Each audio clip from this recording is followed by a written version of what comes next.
Christine Sharp here with the Poly Post outside the Kellogg University Theater, where Pulitzer Prize winning journalist and best-selling author Isabel Wilkerson spoke as part of the Kellogg Public Distinguished Lecture Series on Thursday.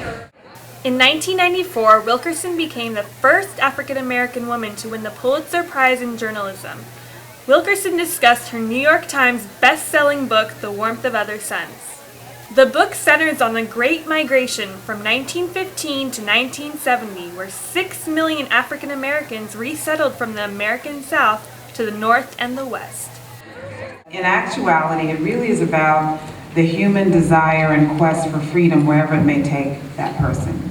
It is really about the people in all of our backgrounds who had to have done what the people in this book did just for us to be here at this place at this time on this soil. Chair of the Biology Department and co-director of the Kellogg Lecture Series, Sep Eskandari, explained what the goals of the quarterly series are. Our goal is to bring speakers to our campus so that we can stimulate discussion among the campus community. Again, not just for faculty, but also for students, for staff, but also hopefully select topics that are of broad enough interest that will bring members of the community to our campus. After the book signing, Wilkerson explained what inspired her to tell the story, as well as how the book can help the reader reconnect with their past.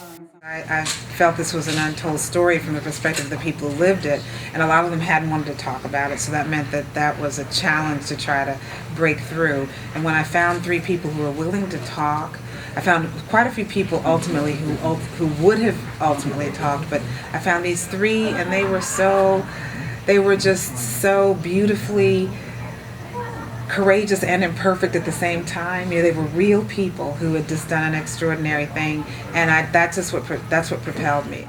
Well, I think it's an important read because it helps connect people to a past that we often think is way in the distance, but actually is part of who we are. We just don't know it. And I think that it makes us appreciate and have gratitude for all that's gone before us, but not in a preachy kind of way, in a way that makes you feel really proud of who you are and proud of all that the people went through in order for you to be here. And I think it helps us to recognize that in some ways many of us wouldn't even exist if people hadn't done what these people did. And I just think it helps to place us in society and in history, and that makes you stronger. This is Christine Sharp signing out for the Poly Post.